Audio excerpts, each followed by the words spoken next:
Assalamualaikum warahmatullahi wabarakatuh.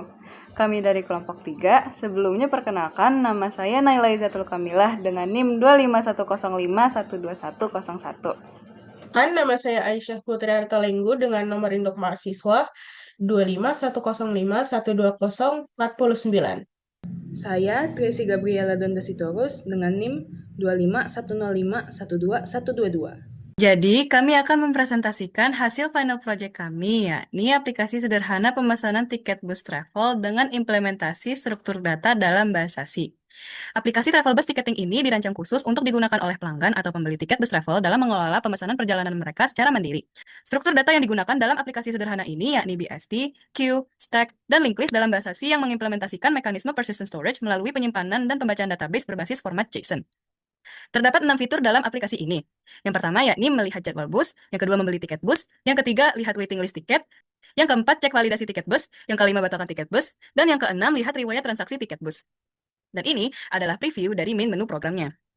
Sekarang saya akan menjelaskan penerapan struktur data dari 6 fitur tersebut. Untuk fitur yang pertama, tampilkan jadwal bus, itu menggunakan binary search tree atau BST dengan ID bus sebagai indeks utama.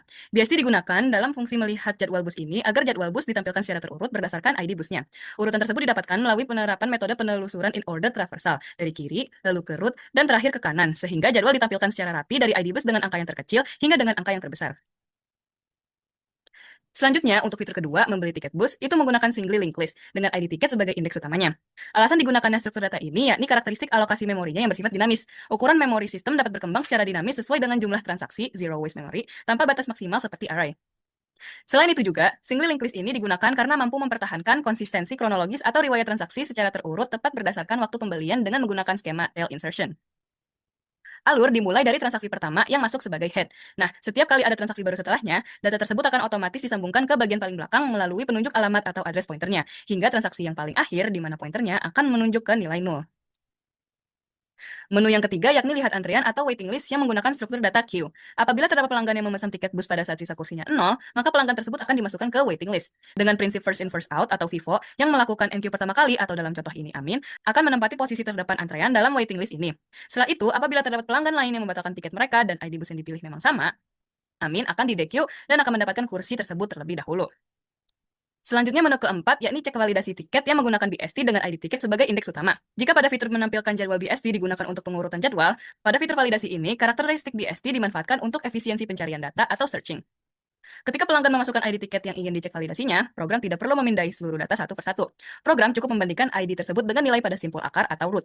Jika ID yang dicari lebih kecil, program akan melanjutkan pencarian ke sub pohon kiri. Namun, jika ID yang dicari lebih besar, program akan melanjutkan ke sub pohon kanan.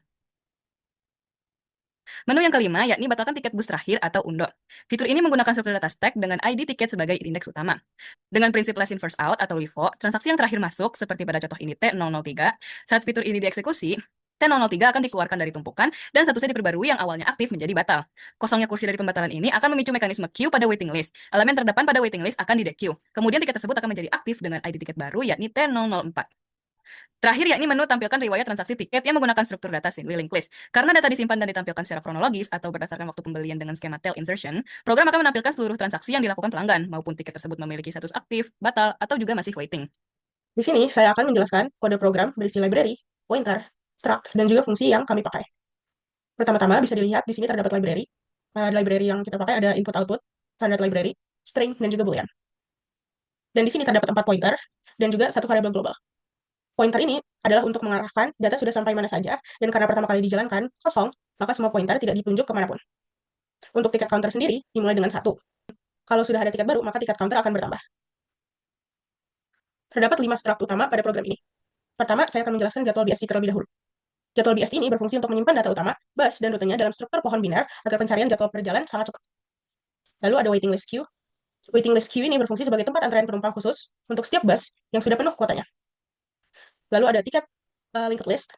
Tiket linked list ini, atau tiket LL, berfungsi sebagai data utama yang mencatat seluruh riwayat transaksi tiket penumpang secara berurutan. Lalu ada tiket BST. Tiket BST berfungsi sebagai node untuk pencarian cepat agar sistem bisa memvalidasi atau menemukan ID tiket tanpa mengecek seluruh riwayat. Lalu ada tiket stack. Tiket stack ini berfungsi untuk menampung riwayat transaksi terakhir secara bertumpuk demi mendukung fitur pembatalan tiket menggunakan undo. Sebelum saya pindah ke slide selanjutnya, yaitu fungsi-fungsi, saya akan menjelaskan arsitektur struct-nya terlebih dahulu. Pertama-tama, saya akan mulai pada struct jadwal BST terlebih dahulu. Pada jadwal BSD terdapat data jadwal BSD yang berisi ID bus, rute, jam keberangkatan, kuota kursi, dan juga harga tiket. Lalu di jadwal BSD ini terdapat pointer left dan right. Left adalah untuk struct sebelumnya, dan right adalah untuk struct jadwal BSD setelahnya. Dan di dalam jadwal BSD ini terdapat queue front dan queue rear. Queue front berisi waiting list queue, yaitu yang pertama, jika kursi kosong, maka yang pertama adalah di sini, dan yang rear adalah untuk queue di bagian terakhir atau di antrian terakhir. Di dalam waiting list queue ini juga terdapat next adalah pointer untuk waiting list queue setelahnya, dan juga data tiket waiting. Data tiket waiting ini berisi data dari tiket linked list. Di tiket linked list sendiri terdapat data tiket linked list, yaitu ID tiket, nama customer, jumlah tiket, dan status. Untuk info jadwal, ini dipointerkan kembali ke jadwal BSD.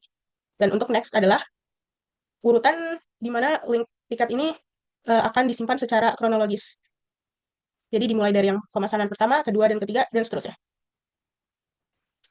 Lalu, di tiket linked list ini sendiri juga dipointerkan oleh tiket BSD. Bisa dilihat di tiket BSD ini terdapat ID tiket dan data asli tiket. Lalu, terdapat pointer untuk left dan right. Left adalah untuk ID tiket yang lebih kecil, dan right adalah untuk ID tiket yang lebih besar. Lalu, ada tiket stack. Stack ini hanya berlaku pada tiket linked list yang berstatus aktif. Jadi, karena tiket linked list ini berada dalam waiting list queue, dan ini juga pada waiting list queue, jadi tidak termasuk ke tiket stack-nya. Di tiket stack ini sendiri terdapat data tiket stack yang diambil atau menunjuk kepada tiket linked list yang berisi data tiket penuhnya ini. Lalu ada next untuk tiket stack selanjutnya. Lalu kita lanjut ke fungsi. Fungsi ambil input integer ini adalah kalau yang dimasukkan berupa nilai atau true dengan format integer, dan nilai tersebut lebih dari 0, maka nilai tersebut akan dikembalikan. Nah, hal ini akan terus berulang kalau pengguna menginput hal yang salah bertentangan dengan logika yang ini. Lalu akan dibersihkan buffernya.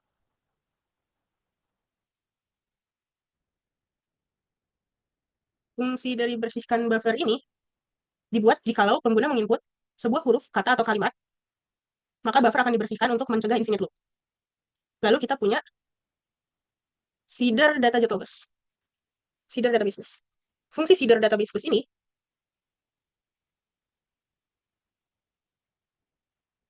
berisi data. Nah, di mana jika data ini belum tersimpan dalam database.json, maka fungsi inilah yang akan jalan, alias ini merupakan bagian inisialisasi datanya.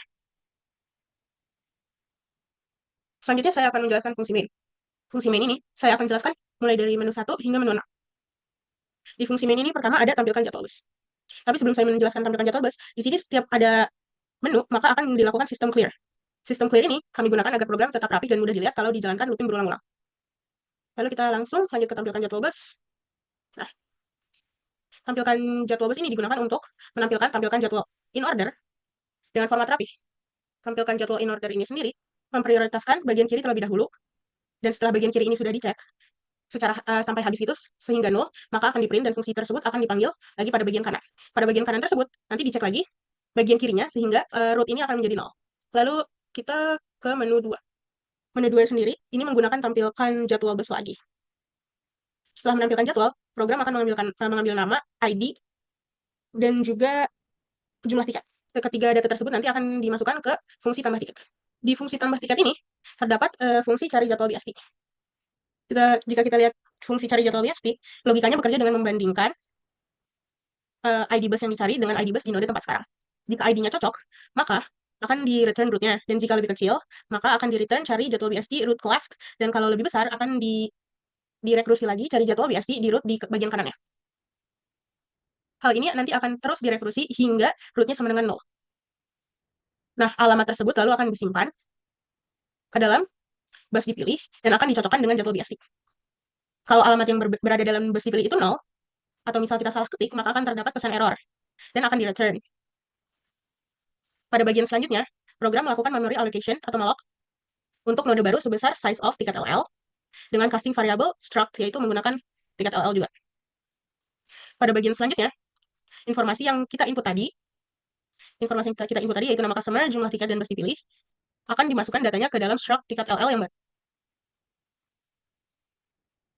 Lalu ada logika status tiketnya. Jika pada jadwal BSD yang kita pilih memiliki kuota kursi yang mencukupi jumlah tiket yang kita akan pesan, maka kuota kursi bus tersebut akan berkurang, dan maka node barunya akan berstatus aktif dan ID pada tiket akan bertambah, serta akan dilakukan push tag node baru. Seperti yang saya bilang, push tag akan dilakukan jika node berstatus aktif. Fungsi push tag ini mirip dengan linked list tadi, namun yang membedakan adalah terdapat node baru yang merupakan pointer ke data tiket stack.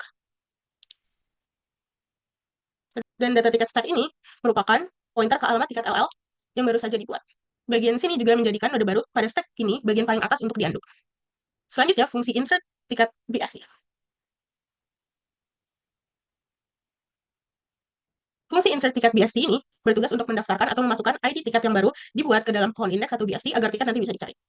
Fungsi ini menggunakan teknik rekursif pada bagian sini dan sini. Nah, jika posisi pohon saat ini masih kosong atau nol, atau yang kita masukkan merupakan tiket pertama, maka memori untuk node pohon baru akan dipesan menggunakan malloc. ID tiketnya lalu disalin menggunakan string copy, dan pointer di dalam pohon tersebut akan menunjuk ke alamat data tiket asli linked list, di mana new ticket ini adalah pointer ke node baru. Namun, jika posisi pohon tidak kosong, sistem akan membandingkan ID tiket baru tersebut. Jika nilainya lebih kecil, maka akan ke kiri, dan jika nilainya lebih besar, maka akan ke kanan. Lalu, hal ini akan direkursi ulang sampai ketemu nilai 0 dan membuat node. Lalu terdapat logika saat kuota tidak mencukupi. Saat kuota tidak mencukupi, ID-nya tidak ada dan statusnya waiting. Lalu akan masuk ke fungsi NQ waiting list.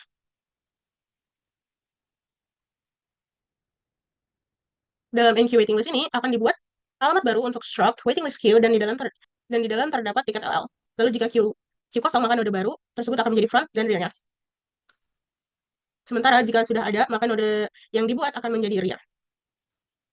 Setelah itu, setelah masuk ke NQ waiting list, akan terdapat notifikasi. Lalu logika terakhir pada fungsi tambah tiket ini adalah memasukkan data node baru ke dalam tiket LL. Jika masih kosong, maka akan langsung dibuat node baru, dan jika sudah ada, maka akan dijalankan perulangan while sampai next sama dengan 0, lalu akan dihubungkan ke node baru. Lalu kalau kita balik ke main, maka di sini terdapat simpan database JSON. Jika dilihat di sini, simpan database JSON, pertama-tama komputer mencoba membuat file atau membuka file bernama database JSON. Mode write di sini artinya setiap kali fungsi ini dipanggil, isi file yang lama akan dikosongkan dengan secara total atau ditimpa dengan data baru. Lalu terdapat validasi. Jika sistemnya gagal, maka akan mengeluarkan sinyal error. Lalu di fungsi simpan database JSON ini terdapat fungsi simpan jadwal ke JSON. Kalau kita cari, ada di sini. Fungsi simpan jadwal ke JSON ini merupakan sebuah logika BSD yang kurang lebih seperti yang sudah saya jelaskan pada jadwal BSD sebelumnya. Alasan ada simpan jadwal ke JSON ini adalah agar saat di-load nih, dapat di-load dalam format yang sudah diurutkan secara biasanya. Penyimpanannya sendiri dilakukan sesuai struct dengan menyesuaikan format yang dipakai JSON, yaitu seperti ini. Lalu setelah itu ada simpan riwayat tiket. Bagian penyimpanan riwayat tiket ini sama seperti penyimpanan jadwal, bukan secara BSD-nya, tetapi bagaimana file ini mengikuti struktur asli data yang disimpan. Pada kasus ini, disimpan secara linked list. Format printf-nya juga dalam bentuk JSON. Dan pada akhirnya file ditutup. Lalu kita lanjut ke fungsi main lagi, yaitu menu bagian 3. Di menu bagian 3 ini, terdapat lihat waiting list. Lihat waiting list ini digunakan untuk tampilkan waiting list bagian sini, secara in order. Nah, fungsi tampilkan waiting list in order ini mirip banget dengan tampilkan jadwal bus dan tampilkan jadwal in order yang sudah saya jelaskan. Dengan perbedaannya, bagian ini menampilkan waiting list bagi kuota bus yang sudah penuh. Itu saja. Untuk bisa dilihat di sini untuk rekursinya hampir sama, yaitu pertama ada left dan di bawahnya ada bagian right. Lalu kita lanjut ke menu keempat. Di menu keempat ini kita di pelanggan diperintahkan untuk memasukkan ID tiket yang ingin dicari atau divalidasi. Dan di sini sendiri ada fungsi cari tiket BSD. Untuk fungsi cari tiket BSD ini, yang ada terdapat di sini, logikanya mirip dengan cari jadwal BSD tadi. Namun dengan perbedaan pada saat compare-nya sama atau compare sama dengan 0, itu dia di print detail-detail tiketnya seperti ID tiket, nama customer, jumlah versi, status transaksi. Dan kalau misalnya kosong, maka akan ada notifikasi bahwa ID-nya tidak dapat ditemukan atau tidak sesuai. Lalu kita lanjut ke menu kelima. Kita lanjut ke menu kelima, yaitu di sini ada batalkan tiket bus pandu.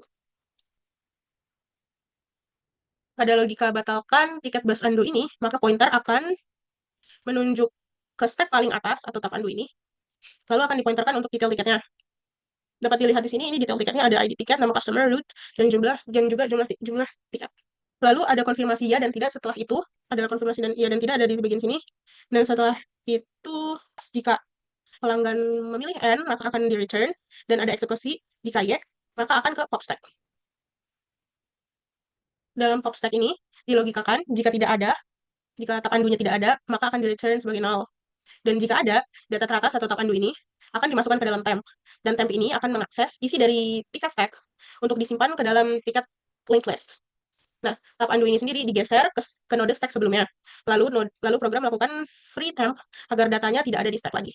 Lalu tiket yang sudah disimpan tadi akan di return. Setelah itu, tiket di mana datanya tuh masih ada tadi, yaitu tiket target, statusnya akan diganti ke batal. Nah, kuota kursi yang ada di bus akan ditambah dengan jumlah tiket yang ada di tiket target. Setelah itu, ada fungsi proses waiting list. Fungsi proses waiting list ini akan terus berjalan selama queue front itu tidak null, alias tidak ada yang menunggu di waiting list. Bagian logika ini adalah pointer tiket waiting akan menunjuk ke tiket LL yang berada di paling depan queue atau queue front. Lalu jika kuota kursi setelah di pop stack melebihi jumlah tiket, maka kuota kursi akan berkurang dan tiket yang dipointerkan akan berstatus aktif. Tiket yang berstatus aktif ini akan diberi sebuah ID tiket dan didaftarkan ke BST serta ke push stack. Lalu terjadi proses atau fungsi DQ waiting list.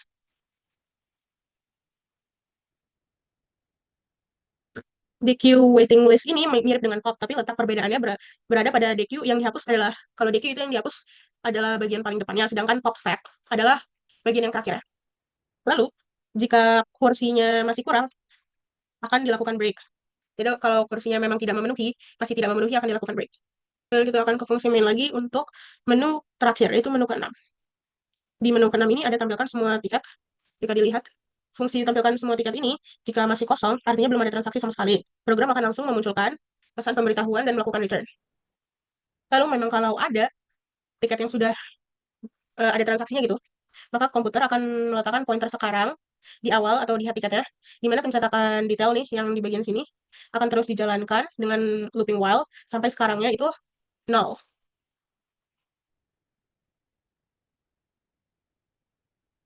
Kalau ingin menyalakan program lagi, maka akan dimuat dengan menggunakan file database JSON ini, muat database JSON.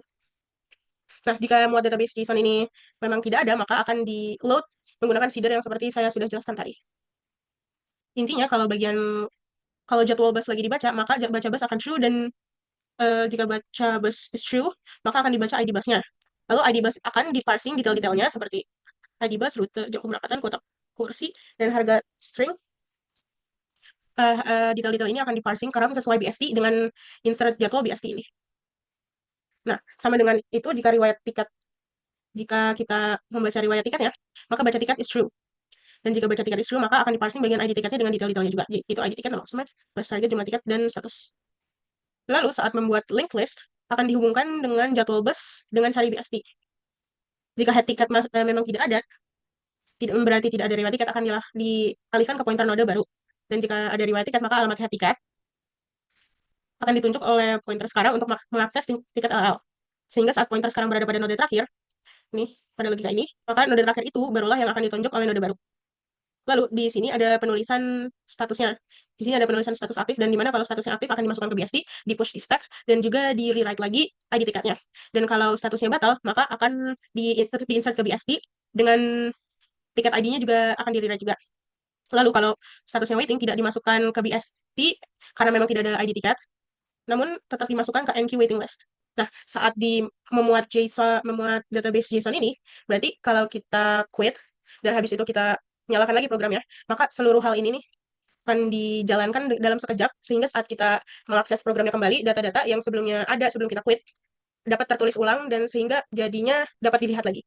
Mungkin itu saja penjelasan kode dari saya.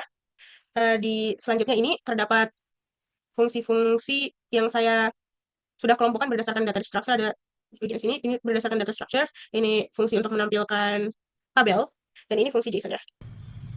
Selanjutnya ada bagian output atau tampilan aplikasi. Di dalam serangkaian slide ini sebenarnya hanya ingin menampilkan output atau tampilan yang diharapkan dari setiap menu.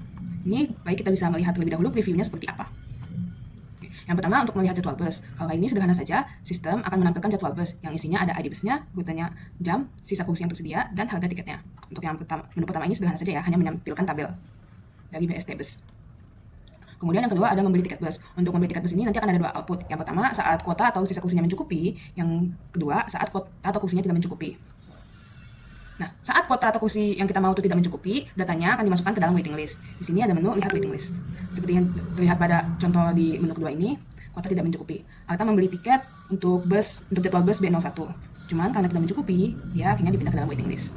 Untuk waiting list hanya menampilkan daftar. Kemudian yang keempat, cek validasi tiket bus. Di sini juga sederhana saja, user atau pelanggan akan menginput ID tiket yang telah dia dapatkan. Kemudian sistem akan menampilkan informasi validasi tiket, apakah tiket aktif atau batal, seperti itu. Kemudian untuk batalkan tiket. Untuk batalkan tiket ini kami menggunakan mekanisme undo. Jadi yang tiket yang dibatalkan adalah tiket yang terakhir dibeli. Kemudian untuk yang terakhir menu ke-6 adalah melihat riwayat transaksi tiket bus. Yang ini juga sederhana saja seperti nomor 1, hanya menampilkan tabel data. Tidak ada input yang dimasukkan di menu ke-6 ini. Sekarang saya akan mencoba untuk mendemokan aplikasi.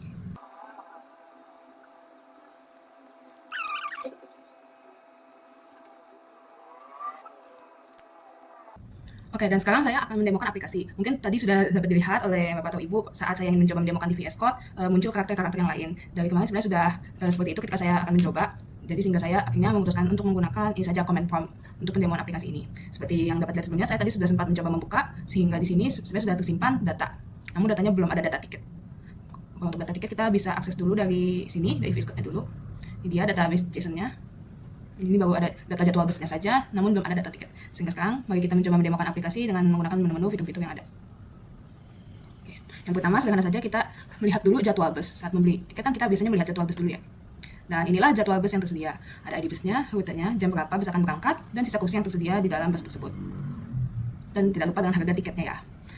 Yang selanjutnya ada beli tiket bus. Tapi sekarang kita coba dulu yang ke-6, yaitu tampilkan semua riwayat transaksi tiket. Untuk saat ini belum ada riwayat.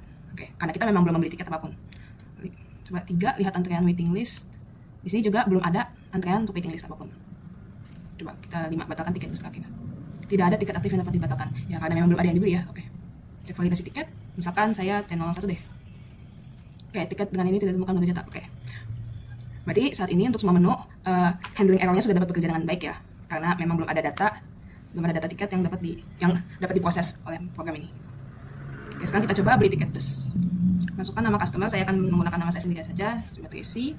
Saya pengen ke Bandung ya, dari Jakarta ke Bandung yang jam 8 pagi saja, sisa kursinya 5. Oke, karena ilustrasi ya, sebagai ilustrasi saya ingin pergi bersama teman-teman saya. Oh, masukkan ID bus pilihan. Lupa, masukin ID bus dulu, masukkan jumlah kursi yang dipesan. Oke, sisa kursi 5, karena saya ingin coba pergi dengan teman-teman saya akan membooking 4 kursi gitu. Masukkan jumlah kursi yang dipesan, 4 dari 5 kursi akan saya pesan. Oke. Notifikasi, tiket sukses dipesan. Tiket Anda adalah T01 dengan status aktif. Sukses berhasil menyimpan data. Oke. Coba sekarang kita kembali ke menu 6. Kita tampilkan semua riwayat transaksi tiket. Oke, sudah terlihat riwayat transaksinya T01 dan customer Casey, ID bus maksudnya jadwal busnya ya. Jadwal B01, kursi 4, status aktif. Oke. Kemudian kita coba cek ke aktif validasi tiket. Validasi tiket itu lebih ke cek aktif atau batal tiket sih. Oke. Tadi kan ID-nya 001. Berarti program dapat menampilkan informasi validasi tiket dengan baik ya. Batalkan tiket. Oke, 3, lihat antrean waiting list. Tadi harusnya belum ada waiting list. Oke, sekarang kita coba jalankan logika waiting list ini. Caranya gimana? Kita ke menu 2 dulu dan beli tiket yang ada waiting listnya. Misalkan tadi kan saya Tracy beli tiket untuk ID bus B01 ya. Jadi saya bakal coba ngehabisin yang sisa kursi ini. Nah, masukkan nama customer-nya misalkan Ella. ID bus pilihannya kita coba habisin ini aja yang B01 ini, B01. Masukkan jumlah kursi yang dipesan. Tapi jumlah kursi yang dipesan jangan 1 karena kalau 1 kan si Ella masih dapat tiketnya ya. Berarti kita anggap aja Ella pesan 2. Pesan 2 kursi untuk bus B01 Jakarta Bandung. Nah, program menampilkan notifikasi kursi penuh, Anda dialihkan ke waiting list. ID tiket akan diberikan saat kursi sudah tersedia nanti. Berarti ID tiket akan diberikan setelah si Ella dapat dikonfirmasi mendapatkan tiketnya. Sukses berhasil menyimpan data. Oke, sekarang kita coba lihat antrean waiting list. Nah, ini dia. Nama Ella sudah tercantum pada waiting listnya ya. Jadi, di antrean pertama ada Ella dengan ID bus B01. Rutenya Jakarta Bandung, jam 8 minta kursi 2. Oke. Sekarang kalau gitu mari kita coba batalkan tiketnya Tracy tadi. 5, batalkan tiket bus terakhir. Tujuannya apa? Biar Ella bisa dapat tiketnya. Kita coba ya. Ini adalah tiket terakhir, data transaksi terakhir dengan 1 nama Tracy Jakarta Bandung. Kursi 4, konfirmasi batalkan tiket. Saya pencet maaf. Oke, saya pencet ya saja. Undo berhasil, tiket berhasil dibatalkan, tiket resi berhasil dibatalkan, sejumlah kursi dikembalikan. Kemudian lanjut lagi dengan notifikasi selanjutnya. Ella berhasil mendapatkan kursi, ID tiket baru di-generate tanggal 2 dan program berhasil menyimpan data. Coba kita lihat lagi yang menu ke-6, tampilkan semua riwayat transaksi tiket. Ya, ini dia. Riwayat transaksi Resi dan Ella, data tiketnya masih tersimpan dalam program ya. Kalau tiket Resi statusnya sudah batal karena dibatalkan di awal yang tadi. Kemudian Ella mendapatkan tiketnya status aktif. Sekarang kita coba lihat dulu tampilkan jadwal bus. Oke, sisa kursi juga sudah sesuai ya. Tadi kan pertama awalnya 5 kursi, dikurangin 4 kursi yang dibeli oleh Tracy tadi. Cuman Tracy batalkan lagi, kembali lagi 5. Ella membooking 2 kursi lagi. Berarti sekarang sudah benar sisa 3. Oke. Sekarang saya akan coba dulu untuk keluar dari program ya. Nanti akan saya keluar dari program untuk memastikan saja untuk konfirmasi apakah database JSON bekerja dengan baik gitu. Coba. Oke, ini kembali di tampilan VS Code ya. Sekarang saya akan coba lagi buka dari sini. Saya biasa memuat data. Coba kita lihat lagi 6 deh, karena 6 kan kayak database seluruh tiket yang dipesan tadi ya riwayatnya. Oke, jadi data tidak langsung terhapus ya, kan tadi sudah disimpan di file JSON. Coba sebagai konfirmasi kita lihat lagi ke database JSON yang di VS Code. Nah, ini dia. Tiketnya disimpan di sini, riwayat tiket. Jadi bisa dibilang bahwa program dapat berjalan dengan baik ya, sesuai dengan apa yang diharapkan. Selanjutnya adalah kesimpulan. Dapat disimpulkan bahwa sistem pemesanan tiket bus ini berhasil mendigitalisasi proses reservasi konvensional menjadi lebih efisien dengan memanfaatkan media penyimpanan flat file JSON yang ringan. Integrasi struktur data hybrid antara linked list, BST, queue, dan stack terbukti mampu menyinkronkan seluruh logika bisnis secara optimal. Nah, selanjutnya terdapat beberapa saran yang didapat melalui evaluasi untuk pengembangan selanjutnya. Yang pertama yakni penerapan self-balancing tree atau biasa disebut AVL tree atau red black tree. Agar kecepatan operasi pencarian jadwal dan tiket tetap stabil dan optimal. Karena saat ini program masih menerapkan BST standar sehingga jika ID bus dan ID tiket diinput secara berurutan, pohon berpotensi miring ke satu sisi atau skew tree. Yang kedua adalah implementasi priority queue pada waiting list, dengan mengubah antrian Vivo biasa menjadi antrian berbasis skala prioritas, agar program dapat mendahulukan penumpang dengan kondisi tertentu, seperti lansia, ibu hamil, atau member VIP saat ada kursi kosong. Yang ketiga adalah modifikasi bounded stack untuk fitur undo. Dengan membatasi kapasitas maksimal tumpukan undo, misalnya maksimal hanya menyimpan 10 atau 20 transaksi aktif terakhir, guna mencegah pembengkakan penggunaan memori RAM apabila aplikasi dijalankan dalam jangka waktu yang lebih lama. Yang keempat, mekanisme true tree deletion pada BSC tiket. Dengan mengembangkan fungsi penghapusan node fisik secara utuh dari dalam pohon penunjuk ketika ada tiket yang dibatalkan, sebagai peningkatan dari sistem saat ini yang masih menggunakan metode lazy deletion, yakni hanya mengubah teks status di linked list tanpa merestrukturisasi pohon. Cukup sekian dari kelompok kami, kurang lebihnya mohon dimaafkan. Terima kasih dan wassalamualaikum warahmatullahi wabarakatuh.